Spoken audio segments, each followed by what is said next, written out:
Good evening, नमस्कार दोस्तों। आप लोगों का स्वागत है हमारा यूट्यूब चैनल के एनसीईआरटी गुरु पर। तो बीएसएससी का, जैसा कि मैंने पहले ही बताया है कि बीएसएससी का 27 तारीख से फॉर्म फिलअप होने वाला है और मैंने सिलेबस स्टार्ट कर दिया है। तो 2 जो क्लास है वो बीएसएससी का निकल चुका है। इससे पहले हम लोगों ने गुलाम वंश के बारे में पढ़ा था। गुलाम वंश ख़त्म हो गया है और उसका 2 क्लास है। तो यदि आप लोग नहीं देखे तो गुलाम वंश का 2 क्लास के एनसीईआरटी ग्रुप पे जाकर के देख लीजिएगा। और आज हम लोग पढ़ेंगे खिलजी वंश के बारे में, ठीक है। और आप लोग यदि देखते हैं तो प्लीज़ मेरे वीडियो पे लाइक और कमेंट ज़रूर कर दीजिएगा। यदि अच्छा लगे तो आप शेयर भी कर दीजिएगा। तो चलिए हम आगे चलते हैं। इससे पहले हम लोगों ने गुलाम वंश में कुतुबुद्दीन ऐबक के बारे में पढ़ा, हम लोगों ने इल्तुतमिश के बारे में पढ़ा। इल्तुतमिश के बारे में मैंने एक पॉइंट से छूट गया था कि वो उज्जैन में महाकाल मंदिर पर जो आक्रमण हुआ था वो इल्तुतमिश के समय में ही हुआ था, समझ रहे। सोमनाथ मंदिर पर आक्रमण मोहम्मद गजनवी ने किया था, लेकिन उज्जैन का जो महाकाल मंदिर है उस पर आक्रमण इल्तुतमिश के समय में ही हुआ था और इल्तुतमिश ने उसे लूटा भी था। तो आज हम लोग पढ़ेंगे, जो पिछला क्लास था उसमें हम लोग बलबन के बारे में पढ़े थे। आज हम लोग पढ़ेंगे खिलजी वंश के बारे में। खिलजी वंश का जो शासनकाल है वो 1290 से लेकर के 1316 ईस्वी तक माना जाता है, जिसमें 2 प्रमुख शासक हुए हैं, जिसमें जलालुद्दीन खिलजी और अलाउद्दीन खिलजी का जिक्र हम लोग करेंगे आज। तो आज हम लोग पहले देख लेते हैं खिलजी वंश का जो पहला शासक है वो कौन सा शासक है। तो हम लोग आज पढ़ेंगे जलालुद्दीन खिलजी के बारे में।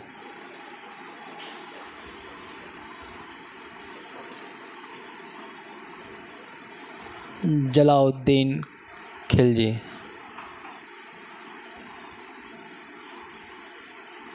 इसका जो शासनकाल है वो 1290 से लेकर के और 1296 ईस्वी तक माना जाता है। तो जब ये यहाँ पे दिल्ली बनाते हैं,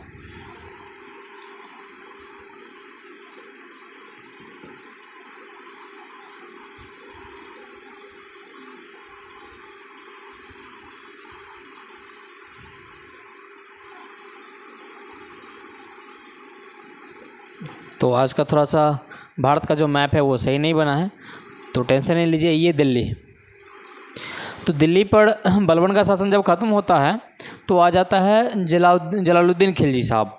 जब ये आते हैं तो जब ये दिल्ली पे शासन करना प्रारंभ भी करता है कि उसी समय में एक व्यक्ति हुआ है जो बलबन का भतीजा माना जाता है।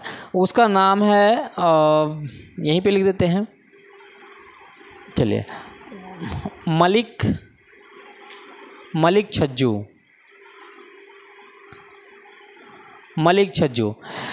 तो जलालुद्दीन खिलजी जब दिल्ली पे शासन करना प्रारंभ करता है तो उस समय बलबन का एक भतीजा है मलिक छज्जू, जिसका विद्रोह शुरू हो जाता है।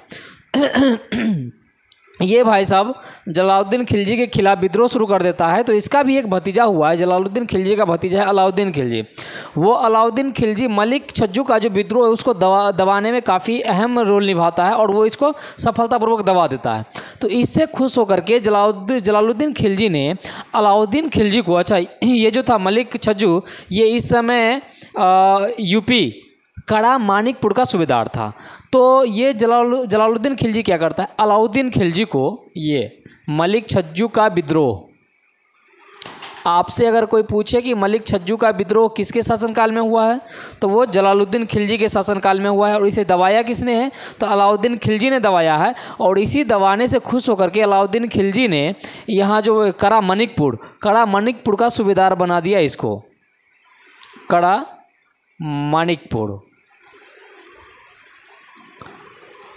मानिकपुर का सूबेदार किसे बनाया,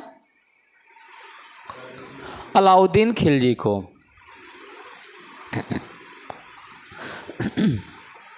अलाउद्दीन खिलजी को।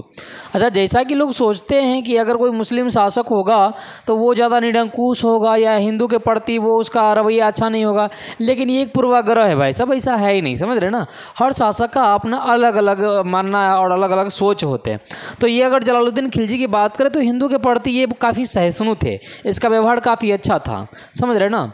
तो यदि बात करें जलालुद्दीन खिलजी का तो हिंदू के प्रति सहिष्णु थे।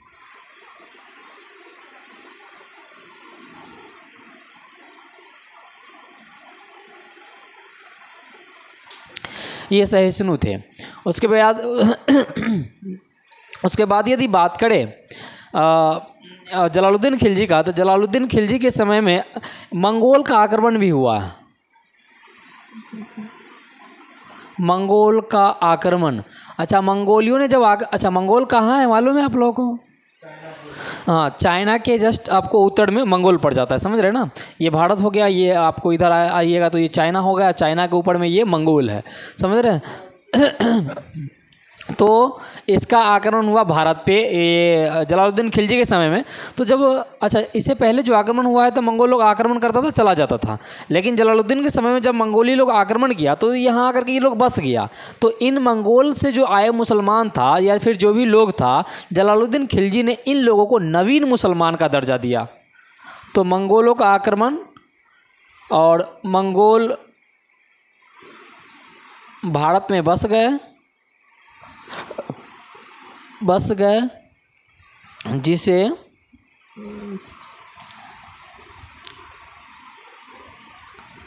जलालुद्दीन ने नवीन मुसलमान कहा। ये आपको क्वेश्चन आ सकता है कि मंगोलियों को नवीन मुसलमान किसने कहा, समझ रहे हैं? तो वो जलालुद्दीन खिलजी ने कहा था, जिसे नवीन मुसलमान कहा।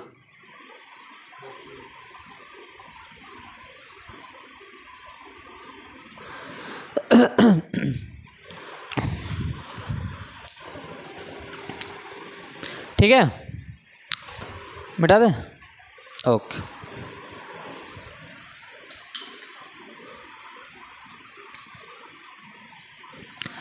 अच्छा, इसके समय में ही जलालुद्दीन खिलजी के समय में ही एक ईरान, मालूम है ईरान कहाँ पे है?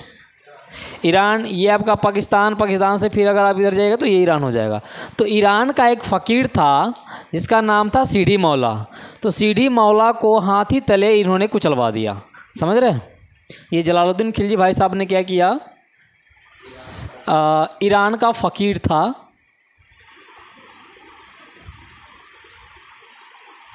फ़कीर सीढ़ी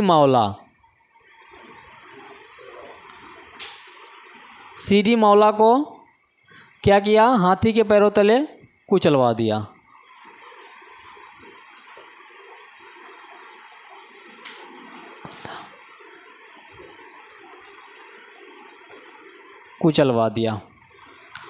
अच्छा, इससे पहले यदि जलालुद्दीन खिलजी का दिल्ली पर शासन करने से पहले ये था क्या, तो ये बुंदेलखंड जो यूपी में पड़ता है, तो बुंदेलखंड का ये इक़्तिदार था। इक़्तिदार मालूम क्या होता है? मैंने पिछले क्लास में मैंने बताया था कि इल्तुतमिश ने इक्ता व्यवस्था लागू किया था, जिसको मैंने बताया टैक्स सिस्टम, कर व्यवस्था, समझ ना। तो और उसके बाद मैंने बताया था कि इल्तुतमिश ने 2 सिक्के भी चलाया था, एक जीतल का और एक टंका का। जीतल क्या चीज़ का था? तांबे का, और टंका चांदी का सिक्का था। ये चलाने वाला कौन था? इल्तुतमिश। ये मैंने बताया था। तो इक्ता जो था वो एक टैक्स सिस्टम था, समझ रहे हैं। और ये जो था जलालुद्दीन खिलजी, तो शासन करने से पहले वो बुंदेलखंड का इक़्तिदार था, टैक्स वसूलने वाला, समझ रहे हैं। उसके बाद यदि बात करें तो इसके बाद 1296 ईस्वी में ये भाई साहब ने क्या किया,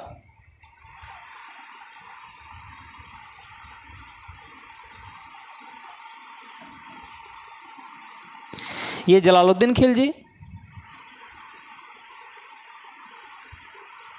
ये अलाउद्दीन खिलजी, ये 1296 में क्या किया कि देवगिरी में क्या किया, इसे आक्रमण करने के लिए भेजा। हालांकि जब ये गया था तो देवगिरी का एक शासक था, देवगिरी का शासक था रामचंद्र देव।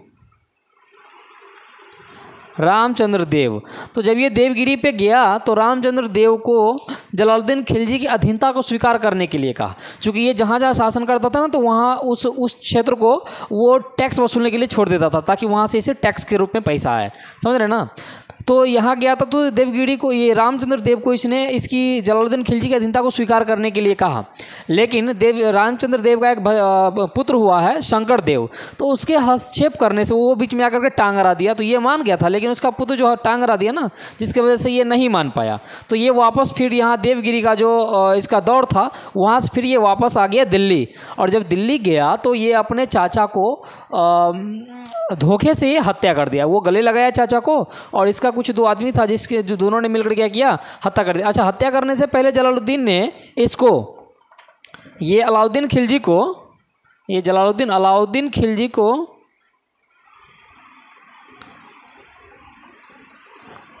बोला कि जलालुद्दीन खिलजी ने सोचा कि हम तुम्हें दूर दूर मतलब आक्रमण करने के लिए भेजते हैं, तो ऐसा करते कि हम आपको ना उपहार के तौर पर कुछ देते हैं। तो उसने जलालुद्दीन खिलजी ने अलाउद्दीन खिलजी को, अपने भतीजे को उपहार के तौर पर क्या दे सकता है, तो वो दिया एकदम 7 फुट लंबा एक मलिक काफुर, 7 फीट लंबा था। उसने बोला कि ये तुम्हें लड़ाई में मदद करेगा, तुम इसे लो, मतलब भेंट स्वरूप। तो वो भाई साहब एकदम 7 फुट लंबा था, समझ रहे।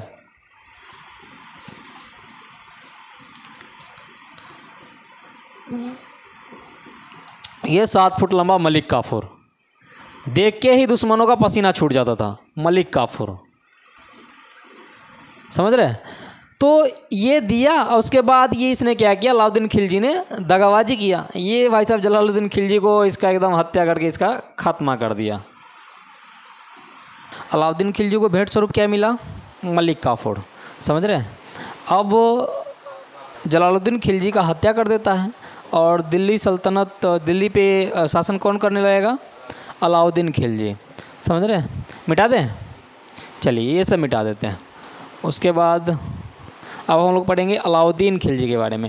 ये भाई साहब अलाउद्दीन खिलजी बहुत सबसे अलग मतलब अलग शासक था, समझ रहे। और इसने खुद को सबसे अलग साबित भी किया है। चलिए, अच्छा, अलाउद्दीन खिलजी का नाम सुन के आप लोग के मन में क्या आता है? हाँ,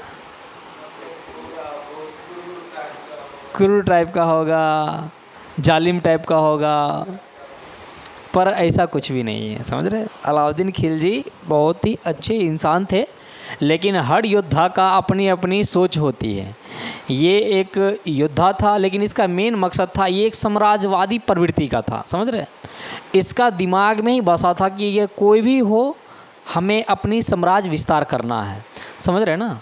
लेकिन ये नहीं है कि बेवजह किसी को मारे काटे या फिर हिंदुओं के ऊपर अत्याचार करे, ऐसा नहीं था अलाउद्दीन खिलजी जैसा लोग सोचते हैं, समझ रहे। तो हम अब चलते हैं अलाउद्दीन खिलजी के बारे में। जैसे कि अभी ये देखेंगे, अभी हम समझ रहे हैं, ये मणिकपुर का अब जो सूबेदार था, अब क्या बन गया, दिल्ली का सुल्तान, समझे। ये अब बन गया दिल्ली का सुल्तान। चलिए, अब हम लोग पढ़ लेते हैं अलाउद्दीन खिलजी के बारे में।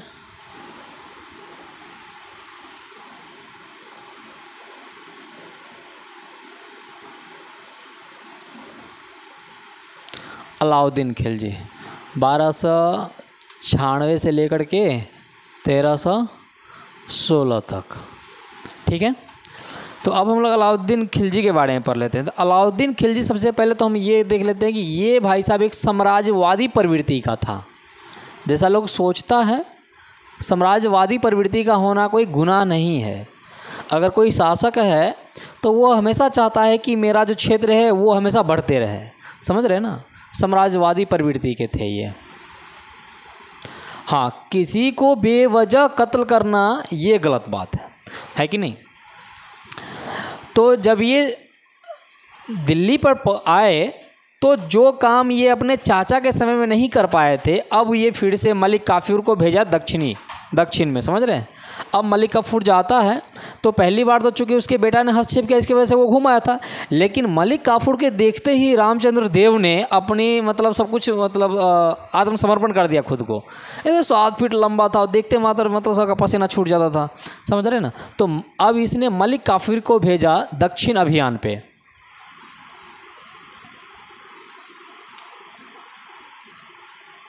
मलिक काफूर को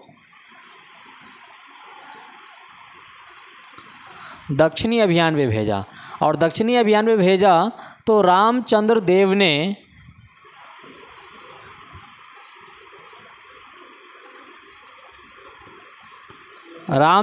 क्या किया, आत्मसमर्पण कर दिया। तो जब ये आत्मसमर्पण किए, तो मलिक काफूर ने ही भाई साहब को यहाँ से उठा करके और ले गया कहाँ, दिल्ली। तो जैसा कि रामचंद्र देव सोचता था कि अलाउद्दीन खिलजी होगा कोई क्रूर शासक होगा, मालूम नहीं मेरे साथ क्या करेगा, डर के मारे तो आत्मसमर्पण कर दिया। लेकिन जब रामचंद्र देव जब दिल्ली गया तो अलाउद्दीन खिलजी ने इसके साथ उस तरह का व्यवहार नहीं किया जैसे लोग सोचते हैं, समझ रहे ना। ये रामचंद्र देव को सोनों के सिक्के के साथ इसे विदा किया, समझ रहे। तो जब विदा किया तो हालांकि ये है कि रामचंद्र देव ने अलाउद्दीन खिलजी की अधीनता को स्वीकार किया। अलाउद्दीन खिलजी तो सिर्फ इतना मानता था कि जहां हम चढ़ाई करें वो क्षेत्र मेरा हो और वहां से मुझे टैक्स आए। अब ये क्षेत्र इसके अधीन तो चला गया, इसके अधीन चला गया तो हो सकता है कि मतलब उसका ये रामचंद्र देव को मृत्यु दंड दे या मार दिया जाए, लेकिन ऐसा नहीं किया। इसने सिर्फ इसको क्षेत्र को अपने अधीन करना चाहा और ये हो गया, और सिर्फ रामचंद्र देव को सोने के सिक्के के साथ विदा कर दिया। और बाद में रामचंद्र देव अलाउद्दीन खिलजी का मित्र भी हो गया, समझ रहे हैं। जो अलाउद्दीन खिलजी को दक्षिण भारत पे कई बार अभी चढ़ाई किया है तो उसमें कहीं ना कहीं रामचंद्र देव मदद भी किए हैं, समझ रहे हैं ना। चलिए मिटा दें। अच्छा, अब जब ये 1296 का जो दक्षिणी अभियान था, वो अभियान जब जीत करके आया तो अलाउद्दीन खिलजी को लगा कि अब मैं एक शक्तिशाली हूँ। उसे अपने आप पर काफ़ी गर्व महसूस हुआ। तो अलाउद्दीन खिलजी ने क्या किया, खुद को सिकंदर ए सानी की उपाधि दिया। सिकंदर ए सानी की उपाधि।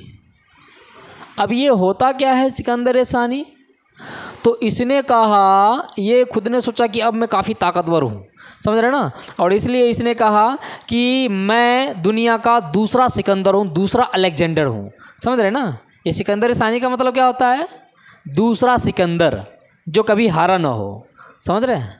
तो सिकंदर सानी का मतलब यहाँ पे लिख देते हैं दूसरा सिकंदर, समझ रहे हैं। अच्छा, ये उपाधि तो ये ले लिया भाई साहब ने, इसके साथ साथ इसके अंदर का जो आत्मविश्वास था ना वो और बढ़ रहा था। तो अच्छा, मुसलमान का मालूम है सही मायने में अर्थ क्या होता है, मुसल्लम जोड़ ईमान, जिसका ईमान सच्चा हो उसे कहा जाता है मुसलमान, समझ रहे हैं।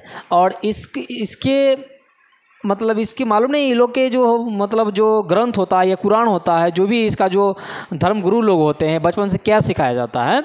तो हालांकि ये कहा जाता है कि मुसल्लम जोड़ ईमान, जिसका ईमान सच्चा हो उसे मुसलमान कहा जाता है। तो इसने सिकंदर सानी का उपाधि तो लिया, इसके साथ साथ एक और इसने उपाधि लिया था जिसको कहा जाता है यामनी उल खिलाफत। यामनी उल खिलाफत, ये आपसे एग्ज़ाम में हो सकता है कि पूछ दे यामनी उल खिलाफत कि किसको उपाधि दी गई थी, तो ये अलाउद्दीन खिलजी को उपाधि दी गई थी, समझ रहे हैं। इसी का दूसरा नाम है नासिरी अमीर मुमनीन, समझ रहे हैं। ये इसी का दूसरा नाम है। अच्छा, इसका मतलब क्या होता है, ये जो दो उपाधि है यामनी उल खिलाफत और नासिरी अमीर मुमनीन, इसका क्या मतलब है। इसका मतलब होता है विश्वासों का कमांडर, विश्वास का जो कमांडर होता है वो, या फिर इसका मतलब होता है अलाउद्दीन खिलजी को लग रहा था कि मैं अब मुसलमानों का नेता हूँ, समझ रहे हैं ना। कहीं ना कहीं देख रहे बात विश्वास से जुड़ रहा है। मुसलमान का मतलब होता है मुसल्लम जोड़ ईमान, जिसका ईमान सच्चा हो, विश्वासी हो। और इसका भी मतलब होता है मुसलमानों का नेता या फिर विश्वासों का कमांडर, विश्वासों का नेता, समझ रहे ना। तो अलाउद्दीन खिलजी को खुद में ऐसा लग रहा था कि अब मैं मुसलमानों का नेता हूँ, समझ रहे ना। तो ये दो उपाधि और एक सिकंदर सानी की उपाधि इन्होंने लिया था, ठीक है। चलिए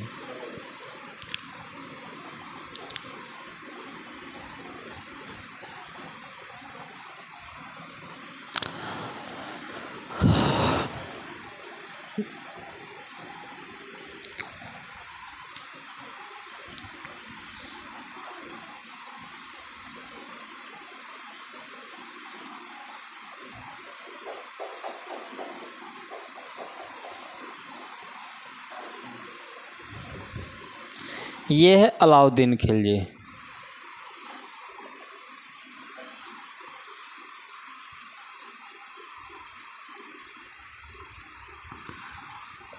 तो इसने ये कैसा प्रवृत्ति का था, साम्राज्यवादी प्रवृत्ति का था। उसके बाद 1296 में जो देवगिरी पे आक्रमण किया, उसके साथ साथ उसने क्या उपाधि लिया था, सिकंदर सानी। एक और उपाधि क्या लिया था, यामनी उल खिलाफत। और उसी का दूसरा नाम क्या था, नासरी उल मुमनीन, जिसका मतलब क्या होता है, मुसलमानों का नेता या विश्वासों का कमांडर। समझ रहे हैं? ओके। इसके बाद ये जो था अलाउद्दीन खिलजी, ये भाई साहब को लगा कि हम अपना धर्म परिवर्तन कर लेते हैं। धर्म परिवर्तन नहीं, ये एक नया धर्म की स्थापना करना चाहा। समझ रहे हैं? लेकिन इसका एक मित्र था जो दिल्ली का गहलोत माना जाता है, कोतवाल, गहलोत नहीं कोतवाल। तो कोतवाल ने इसे बोला कि ये उसका नाम था अलाउल मुल्क। इसका एक मित्र था जिसका नाम क्या था, अलाउल मुल्क। मित्र था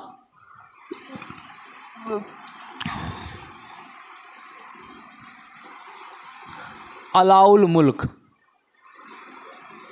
ये दोस्त था। ये भाई साहब ने कहा कि क्या यार नया धर्म मतलब धर्म की स्थापना करोगे, ये जो हमारा धर्म है वो बेहतर धर्म है। तो इसके सलाह के कारण इसने जो नया धर्म स्थापना करने की जो इसके विचार मन में आया था, वो विचार को त्याग दिया। अब ये विचार को त्यागा किसके सलाह पर था, अलाउल मुल्क के सलाह पे। ठीक है। अब यदि बात करें तो ये अलाउद्दीन खिलजी ने क्या किया कि 1298 और 99 में इसके खिलाफ कई विद्रोह हुआ है। इसके भतीजा, इसका ये क्या बोलते हैं, हाँ, इसका जो अलाउद्दीन खिलजी का जो भतीजा था, तो मंगोल के जो मुसलमान था, मंगोल के मुसलमानों के साथ मिल करके और इसके खिलाफ विद्रोह किया। तो इसने उस विद्रोह को दबाया और जो इसका विद्रोही था इसके खिलाफ उन लोगों का हत्या भी करवा दिया। फिर इसका भांजा हुआ, इसके बहन का बेटा इसका भांजा हुआ है, उसने भी इसके खिलाफ विद्रोह करवाया। फिर एक आया है हाजी मौला, हाजी मौला का विद्रोह हुआ इसके खिलाफ। तो हाजी मौला का जब विद्रोह हुआ तो उसको दबाने के लिए एक आया हमीदुद्दीन। हाजी मौला का विद्रोह को कौन दबाया था, हमीदुद्दीन। हाजी मौला का विद्रोह किसके शासनकाल में हुआ, अलाउद्दीन खिलजी के शासनकाल में हुआ था हाजी मौला का विद्रोह। इसको दबाया कौन था, हमीदुद्दीन ने दबाया था। ठीक है। और मलिक छज्जू का विद्रोह किसने दबाया था, अलाउद्दीन खिलजी ने। ठीक है, समझ रहे हैं? चलिए, अच्छा, जब ये आक्रमण हो रही थी तो इसने देखा कि तुर्कों का आक्रमण हो रहा है, हमारे खिलाफ विद्रोह हो रहा है, कई विद्रोह हो रहा है। तो इन सब से सीखते हुए ये अलाउद्दीन खिलजी भाई साहब ने 4 को अध्यादेश जारी किया। समझ रहे हैं ना? तो 4 अध्यादेश हम देखते हैं कि पहला अध्यादेश की बात करें तो पहला जो इसका अध्यादेश था, पहला अध्यादेश में क्या कहा, तो पहला अध्यादेश में उस समय अमीरों को जो भी दान पुण्य दिया जाता था, जो भेंट स्वरूप जो बड़ा बड़ा उपहार दिया जाता था, अमीरों से वो सारा उपहार जब्त कर लिया अलाउद्दीन खिलजी ने। अब इस तरह से अमीर कंगाल हो गया। समझ रहे? तो दान पुण्य किया हुआ अमीरों की संपत्ति को जब्त किया। समझ रहे? जब्त। ठीक है। इससे क्या हुआ, अमीर कंगाल हो गया। दूसरा जो इसका अध्यादेश था, दूसरा अध्यादेश में इसने क्या किया था, तो दूसरा अध्यादेश में इसने गुप्तचर का गठन किया। समझ रहे? गुप्तचर, खुफिया एजेंसी, कि भाई कोई जो मेरे खिलाफ विद्रोह कर रहा है वो क्यों कर रहा है, किस कारण से कर रहा है, तो मेरा एक खुफिया एजेंसी होना चाहिए। समझ रहे? जो मेरे बारे में क्या सोच रहा है, नहीं सोच रहा है, कोई तो हो पता लगाने वाला। देखिए, एक ताकतवर होना ये अलग बात होती है और ताकतवर और बुद्धिमान होना ये अलग बात होती है। समझ रहे? अगर कोई कहे कि पृथ्वीराज चौहान को धोखे से मारा गया तो हम नहीं कहेंगे कि धोखे से मारा गया। लड़ाई एक ऐसी चीज़ होती है कि आपको ताकतवर होने के साथ साथ बुद्धिमान भी रहना पड़ता है। अगर मोहम्मद गौरी ने अगर धोखे से मारा, इसका मतलब कह सकते हैं कि मोहम्मद गौरी ज़्यादा चालाक था, है कि नहीं? तो आपको भी बहुत उतना चालाक बनना पड़ेगा। सिर्फ शारीरिक रूप से ताकतवर होना बड़ी बात नहीं होती, यहाँ से ताकतवर होना बहुत बड़ी बात होती है। दुनिया सिर्फ ये देखती है कि आपने हारा कि जीता, ये नहीं देखती है कि आपने धोखा से हारा कि ईमानदारी से हारा, है कि नहीं? अच्छा, युद्ध नीति भी यही कहता है कि आप दिमाग का इस्तेमाल करो या शरीर का इस्तेमाल करो, आपको जीत होना चाहिए, है कि नहीं? तो ये तो ताकतवर के साथ साथ ये दिमागी भी था, समझ रहे ना। तो इसलिए इसने क्या किया कि कोई मेरे खिलाफ पीठ पीछे कोई मेरे वार ना करे, पीठ पीछे लोग मेरे क्या बोलता है मेरे खिलाफ, इसलिए इसने क्या किया, अपना गुप्तचर का गठन किया। और गुप्तचर के तौर पर अगर एक बात करें तो एक था बड़ीब,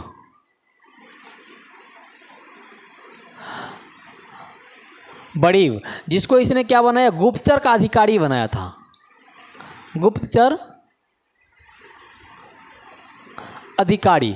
और एक व्यक्ति था मुमनीन, मुनहीन, मुमनीन नहीं, मुनहीन, पुस्तक में देखिएगा तो मुनहीन नाम भी दिया जाता है, मुमहीन भी है, समझ। तो मुनहीन को इसने गुप्तचर बनाया और बड़ी को क्या बनाया था, गुप्तचर अधिकारी,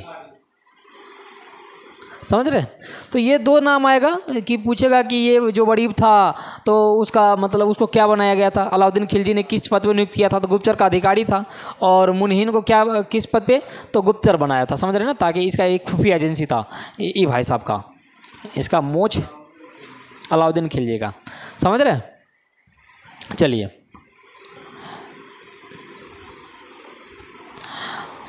उसके बाद यदि बात करें तो 1298-99 में ही अलाउद्दीन खिलजी ने दक्षिणी ये गुजरात के अहमदाबाद वाला जो क्षेत्र है ना, इन क्षेत्रों पे आक्रमण किया है, समझ रहे ना। तो इन क्षेत्रों पे आक्रमण किया और वहाँ से जो धन संपत्ति अर्जित किया, तो कहा जाता है कि पहले का नियम था कि अगर कहीं से अगर लूटपाट करके जो धन आता था, जिसको खम्स कहते हैं, लूटपाट के धन को क्या कहा गया है, खम्स, समझ रहे ना।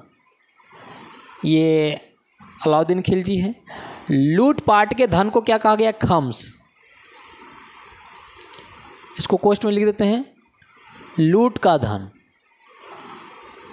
तो पहले जो था लूट के धन को 1/4 होता था जो सुल्तान का हिस्सा होता था, समझ रहे ना। अगर मान लेते हैं कि अगर 100 रुपया लूट के लाया है तो उसमें से 25 रुपया किसका होगा, सुल्तान का होगा। बाकी जो साम्राज्य में जहाँ जहाँ खर्चा होता है, सेना पे खर्चा हो, उसके खान पीन रहन सहन जो भी होता है उस पर खर्चा होता था, समझ रहे ना। या फिर जो उस अभियान पे गया है बाकी उन लोगों में बांट दिया जाता था, समझ रहे। लेकिन लूट का 25 रुपया यानी 1/4 किसका होता था, सुल्तान का होता था। लेकिन अब जब अलाउद्दीन खिलजी आया तो वही भाई साहब ने इस व्यवस्था को हटा दिया। ये जो 1/4 वाला हिस्सा है, जो लूट का 1/4 सुल्तान लेता था, अब इस 1/4 के जगह 3/4 कर दिया, के जगह 3/4। यानी कि पहले जहां 100 रुपया में से 25 रुपया अगर ये अलाउद्दीन मतलब कोई सुल्तान लेता था, तो जब अलाउद्दीन खिलजी जब शासन पे आया तो अब ये 100 रुपया में से 75 रुपया खुद लेता था, समझ रहे ना। और मात्र 25 रुपया ही बाकी लोगों को देता था। अब वजह था क्योंकि जब तक अगर कोई भी देश चल रहा है तो जब तक आपके राजकोष में पैसा नहीं आएगा, राज पे कैसे खर्च कीजिएगा। और जब राज पे खर्च नहीं कीजिएगा तो आपका राज कमज़ोर हो जाएगा, समझ रहे हैं ना। तो इसने अब क्या किया कि इसको ज़रूरत पड़ गया, चूँकि ये दूर तक सोचता था अलाउद्दीन खिलजी, समझ रहे हैं ना। अच्छा शासक कह सकते थे इसको हम, इससे कि हर किसी को सीखना चाहिए कि किसी साम्राज्य को, छोटे साम्राज्य को किस तरह से बढ़ाया जाता है। अच्छा ये भी माना जाता है कि अलाउद्दीन खिलजी ने जितना साम्राज्य का विस्तार किया था, 300 साल बाद फिर उतना साम्राज्य का विस्तार किया किसी सुल्तान ने, समझ रहे हैं ना। बहुत विस्तार किया था। तो देख रहे हैं ना, इसका नीति अलग अलग था। ये उस समय में खुफिया एजेंसी बनाना कौन सुल्तान ने सोचा था, बलवंत तक ने नहीं सोचा था, समझ रहे ना।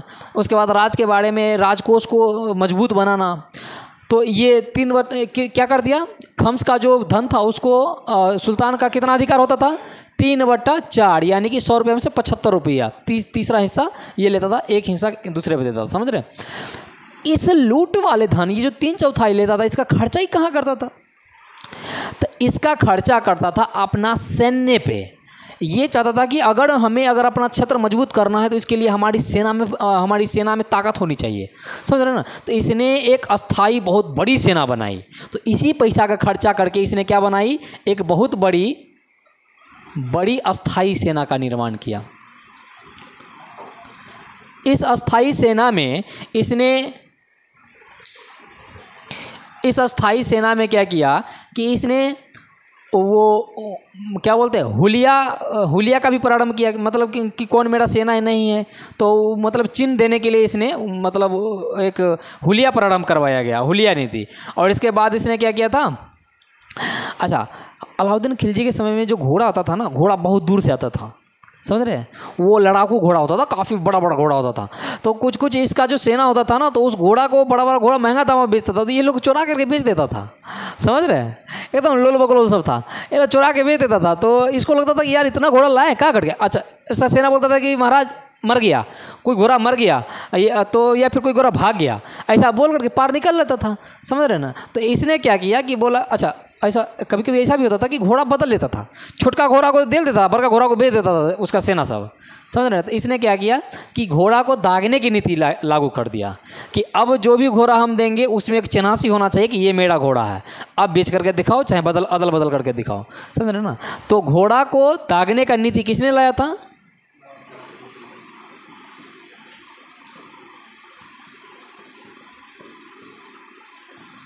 दागने की नीति। समझ रहे। ओके, मिटा दे।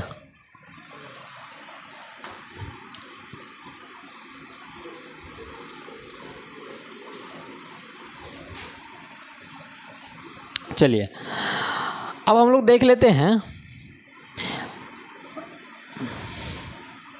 इसका कला निर्माण भी देख लेते हैं। ठीक है, इसने क्या क्या चीज़ बनवाया? तो इसने बनवाया एक अलाई दरवाज़ा। बउआ ये अलाई दरवाज़ा वृत्ताकार था और ये अलाई दरवाज़ा एक अलग कला को दिखाता था। ये कौन सी कला थी? तो ये तुर्की कला था। ये जगह है जहाँ पे एक बहुत बड़ी दरवाज़ा बनाया गया था, जो कि यहाँ की कला नहीं है, ये तुर्की कला है। समझ रहे हैं ना। वो मतलब कई कलाओं में से ये एक अलग कला थी, दरवाज़ा बनाने की जो कला थी। तो अलाई दरवाज़ा किसने बनवाया था? अलाउद्दीन खिलजी ने। उसके बाद करें तो एक था सीरी का किला। सीरी का किला किसने बनवाया? सीरी का किला किसने बनवाया? अलाउद्दीन खिलजी ने। उसके बाद यदि बात करें तो जमात खाना मस्जिद किसने बनवाया?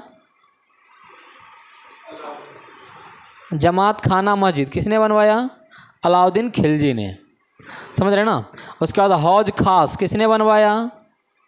ये इसका कला दिखा रहे हैं, ठीक है ना, कि क्या क्या कला का निर्माण करवाया था। हौज खास किसने बनवाया? अलाउद्दीन खिलजी ने। अच्छा, खासकर ये अलाउद्दीन खिलजी जो था, तो ये खासकर दो चीज़ों से ज़्यादा जाना जाता है।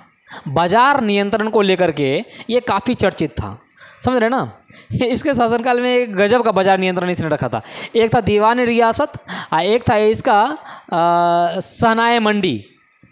तो अच्छा, दीवान रियासत के तहत ये क्या करता था कि कौन व्यापारी को क्या बोलते हैं, लाइसेंस देना है, परमिट देना है, ये तय किया जाता था।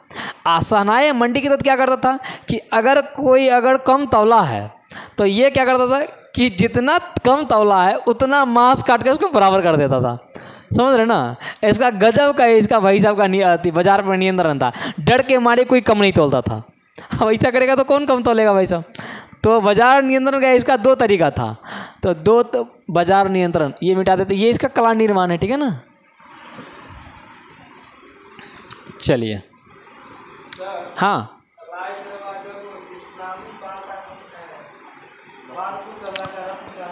हाँ, तुर्की का एक बहुत एकदम फेमस कला थी ये। और इस्लामी कहाँ, तुर्क से ही माना जाता है वहाँ का।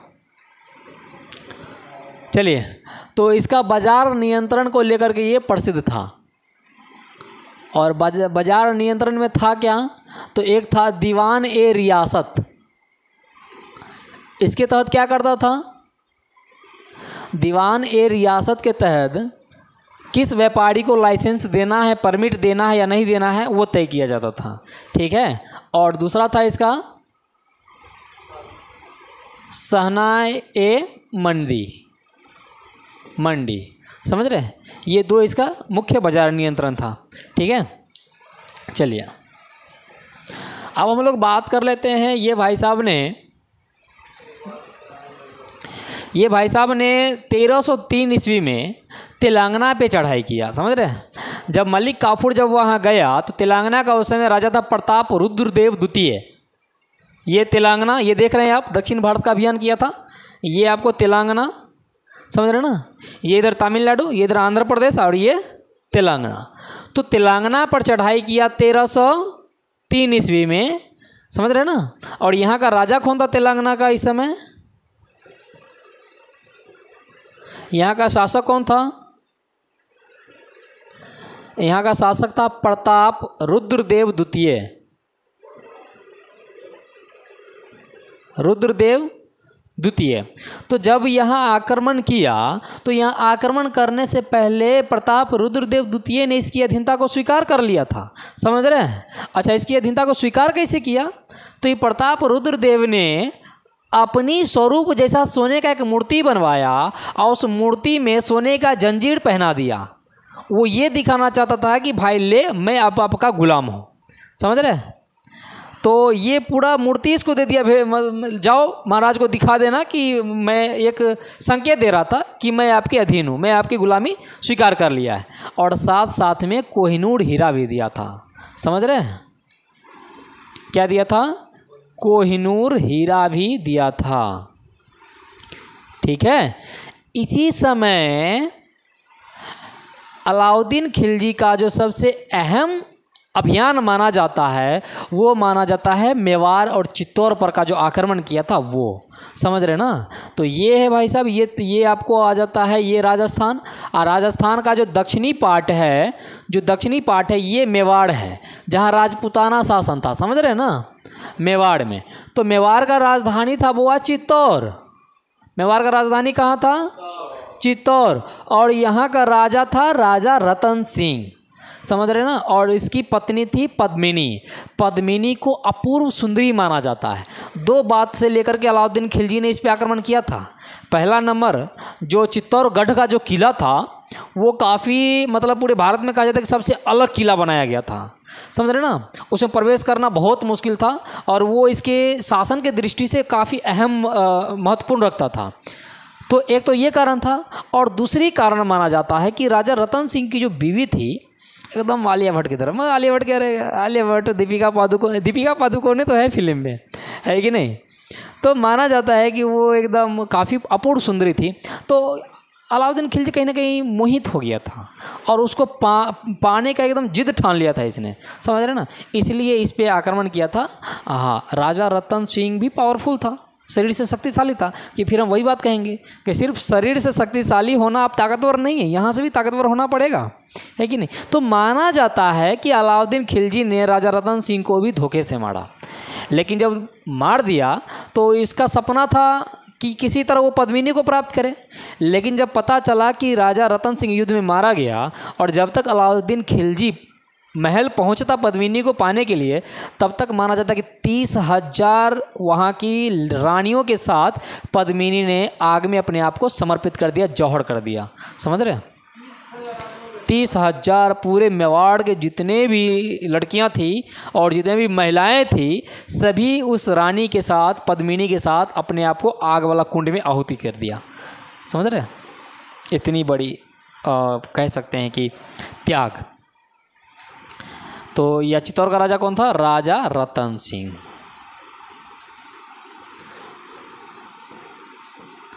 और इसकी बीवी थी पद्मिनी, समझ रहे ना। तो ये क्या कर दी? जौहर कर दी थी। जौहर का मतलब होता है अपने प्राणों की आहुति दे देना, ठीक है। उसके बाद फिर 1316 ईस्वी में इसकी मृत्यु हो जाती है, ठीक है। तो ठीक है, आज वैसे भी खिलजी वंश ख़त्म हो गया है। कल शुरू करेंगे, चलिए एंड कर दीजिए।